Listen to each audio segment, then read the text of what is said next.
There are places in this world that were never meant to be peaceful, where the sun sets too quickly, and the silence isn't really silence at all. Summer camps may look like havens of laughter and friendship, but when the lights go out and the forest goes quiet, the truth comes crawling out. These are real stories from real people who made it home, but not without scars. What you're about to hear, you were never meant to.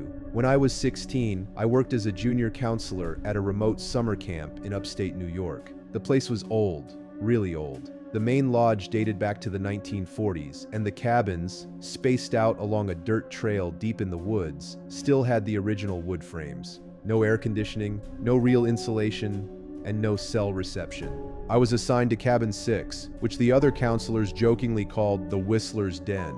At first, I thought it was just another camp ghost story designed to freak out the newbies. The senior staff said that back in the 70s, a kid ran off into the woods after hearing someone whistling near his window. They never found him. That first night in cabin 6, I laughed it off with my campers. 7 boys, all between 10 and 12. We told ghost stories, made s'mores over the fire pit, and settled in for the night. Around 2 a.m., I woke up to the sound of one of the boys whispering. "Do you hear that?" he asked, sitting up in his bunk. I didn't at first. I told him to go back to sleep, but then I heard it too. A whistle, not a bird call, not a breeze, a slow, deliberate whistle. It came from just outside the cabin. 4 slow notes, then silence, then again, the same 4 notes. It was chilling. I sat up and scanned the room. One by one, the other boys were waking up. The sound was getting closer. I grabbed my flashlight and quietly crept to the front window. The screen door was shut, but not locked. That was my mistake. I didn't see anyone out there, just trees and shadows. Then, from the back of the cabin, we heard the whistle again. This time it was right outside the rear wall. Whoever it was had moved without us hearing a single footstep. The boys were huddled together now. One of them was crying. I decided to radio for help, but the camp-issued walkie wouldn't connect, just static. I knew I had to stay calm. I made the boys get into their sleeping bags and stay quiet. I shut off the lantern and kept only my flashlight on low. The whistling went on for 20 minutes, moving from one side of the cabin to the other, sometimes stopping altogether, and then starting up again out of nowhere. Then, just as suddenly as it started, it stopped. No sound, no movement, nothing. I didn't sleep that night. In the morning, I reported it to the head counselor. He gave me a strange look and said, "Was it the same 4-note whistle?" I nodded. He didn't ask any more questions. Later that day, one of the groundskeepers quietly pulled me aside and told me he had heard the same whistle every single summer for the past 10 years, always around the same cabin, always at night. He called it the Whistler's Warning. No one had ever seen who or what was making it, but every counselor who stayed in cabin 6 either transferred cabins the next year or never came back. Needless to say, I didn't return the following summer. The lake was the heart of the camp. Every morning, campers lined up on the dock for swimming lessons, canoeing, and lifeguard drills. It was peaceful, serene, a postcard-perfect scene, until something happened that changed how I saw that lake forever. It was my second summer at Camp Arrow Pines, and I had moved up to senior counselor. I was responsible for organizing lake activities and supervising younger staff. One day, during free swim, a 14-year-old named Dylan came up to me, dripping wet and visibly shaken. "There's something in the water," he whispered. At first, I thought it was a snapping turtle or maybe a large fish, but Dylan was pale, genuinely terrified.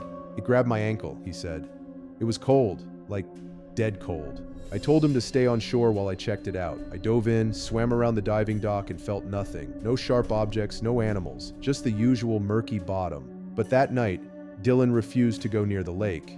He kept mumbling something about a hand reaching up from the water. A few of the other kids started joking about it, teasing him. But when the next camper said the same thing, this time a girl named Ava, who didn't even know Dylan, it stopped being funny. She came running up from the dock, screaming.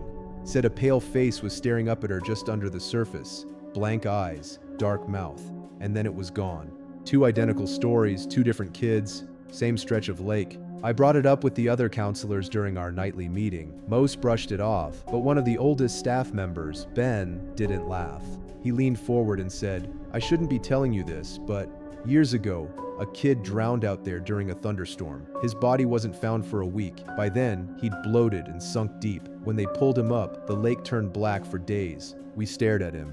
They closed the camp the next year, said it was for renovations," he added. "But people said his spirit never left the lake." That night, I couldn't sleep. Around 3 a.m., I took a flashlight and walked down to the dock, just to see. The moon lit up the water in silver streaks. It looked peaceful again. Then I saw it. Just below the dock, not moving, not floating, staring. Two cloudy, lifeless eyes locked on mine from beneath the water. I stumbled backward, dropped my flashlight. When I looked again, it was gone. The next morning I submitted a report. Safety hazard. Possible dangerous wildlife.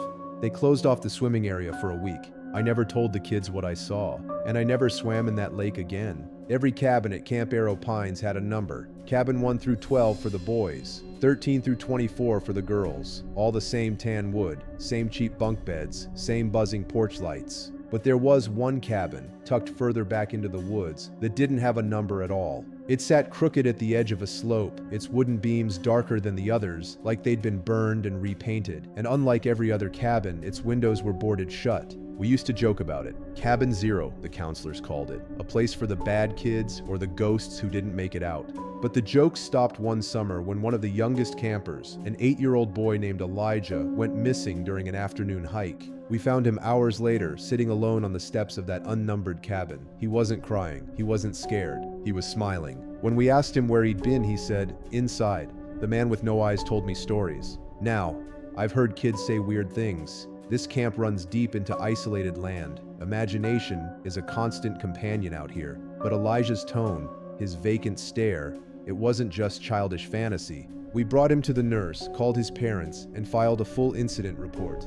But that night, a few counselors, including myself, decided to check out Cabin Zero for ourselves. We brought flashlights, 2 cameras, and a crowbar, just in case the door was stuck. To our surprise, the door wasn't even locked. Inside, the air was freezing, despite the summer heat. The walls were covered in scratch marks, not random, but long and consistent, like someone had been dragging their nails across the wood for years. There were no beds, no furniture, just a single rocking chair in the corner, and a pile of old faded shoes, children's shoes, all different sizes, dozens of them. I asked if we should take pictures, but no one moved. Everyone was locked on the chair. It was rocking, slightly, back and forth, and the cabin had no wind, no open windows, no one had touched it. We backed out slowly. No one said a word, no one made a sound. The next morning, we told the camp director. He just nodded and said, "It's best you don't go near that place again." Cabin Zero remained sealed for the rest of the summer, but Elijah, he didn't come back the next year. And every once in a while, campers would report seeing someone standing behind the boards at the window, just out of reach, watching, waiting. It was the second week of August, always the quietest time at Camp Arrow Pines. Half the kids were gone. Most counselors were just counting down the days till closing. That's when Jacob arrived. He wasn't on any roster. No one remembered hiring him. He just showed up one morning during breakfast, dressed in a camp shirt and name badge like he'd been working there all along. He claimed he was a late replacement for a counselor who had dropped out, said his paperwork was still being processed. Thing is, the camp director didn't question it, said he remembered hiring a Jacob, that he had spoken with him on the phone. But the rest of us knew. We never had a Jacob before, and we'd been here since orientation. At first, we just laughed about it, gave him the nickname Ghost Hire. He was quiet, but nice enough, always kept to himself.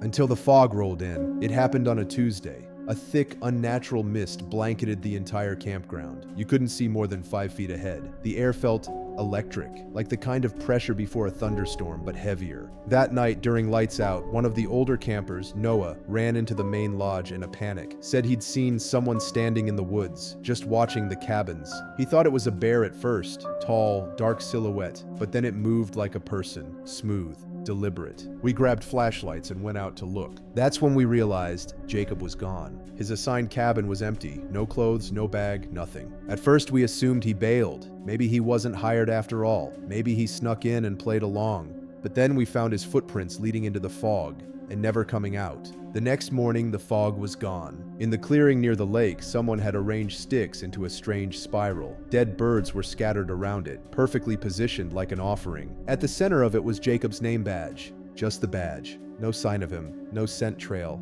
No answers. The police said maybe he got lost in the forest. Maybe an animal took him, but no search dogs picked up a scent, and no trace of his body was ever found. The weirdest part?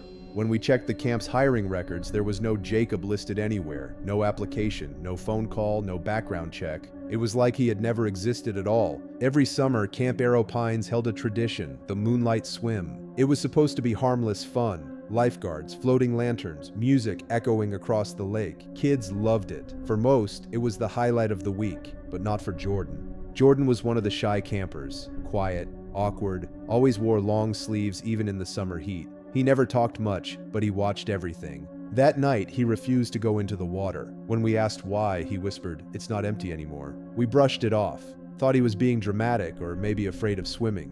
But halfway through the event, one of the lanterns started drifting farther than the rest. It wasn't floating with the wind. It was moving like something was pulling it deeper into the lake. A couple kids swam after it, laughing, thinking it was part of a prank. That's when one of them screamed. Not a playful scream, a scream of pure panic. We turned our flashlights toward the water. There was thrashing, violent, uncontrolled. The water rippled outward, then went dead still. The lifeguards dove in, pulled the boy, Mason, out within seconds. His back was slashed with long, deep cuts, like something with claws had grabbed him from beneath. He kept repeating the same words over and over.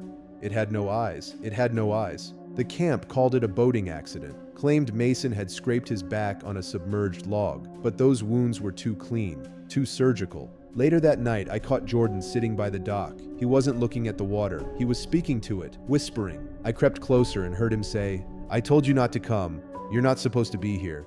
Then the surface of the lake rippled, like something had heard him. The next morning, Jordan was gone, his bed untouched. No footprints, just his long-sleeved shirt, soaked in lake water, folded neatly at the edge of the dock. They never found a body. Only one kid swore they saw Jordan that night, standing in the middle of the lake, not swimming, just standing on the surface, staring back at shore, unmoving. They never held another moonlight swim again. There was always something off about Cabin 11. Every counselor at Camp Ridge Hollow had a whispered story about it, how it had been shut down for years, how no new campers were ever placed there, how the lights inside sometimes flickered at night, even though the power was off. But this summer, something changed. Due to overcrowding, the camp director decided to reopen Cabin 11. They fixed up the bunk beds, swept out the cobwebs, and reassigned a group of 6 campers to stay there. That group included me. The first night felt normal enough. It smelled old, like dust and wood rot, but nothing too weird. But on the second night, things shifted. At around 3:12 a.m., we all woke up at the same time, not because of a sound, not even a nightmare, because we all felt something watching us. One of the campers, Nolan, sat bolt upright in bed and pointed toward the far corner of the cabin. He didn't say anything. He just stared. I grabbed my flashlight and swung it over. Nothing. Just an empty corner with an old trunk in it. But Nolan's hand was shaking, his lips trembling. He said almost inaudibly, "It's smiling." We laughed it off the next morning, saying maybe he was sleepwalking. But that night, the air in the cabin turned icy cold, even though it was July. Then we heard the scratching. It was faint at first, like fingernails running down the outside of the wood. It circled the cabin, then paused. Right at the front door. One of the guys, Dylan, got brave. He yanked the door open. No one was there. But right at the base of the door, something had scratched a word into the wood. "Stay." We tried to tell the counselors the next day, but none of them believed us. They smiled and said, "Oh, Cabin 11 always had a personality." That's when I realized something worse. They knew. That night, I waited until everyone was asleep and I stayed awake. I wanted proof, and I got it. At exactly 3:12 a.m., I heard breathing. Not from my bunkmates, from the far corner of the cabin. I turned my flashlight toward the trunk, and I swear, it was slightly open now. I crept closer, and then the lid slammed shut by itself. I ran, out the cabin, across the field, straight to the night security guard. He walked me back to the cabin, but when we got there, everything was normal. Trunk closed, everyone asleep. Except for Nolan. He was gone.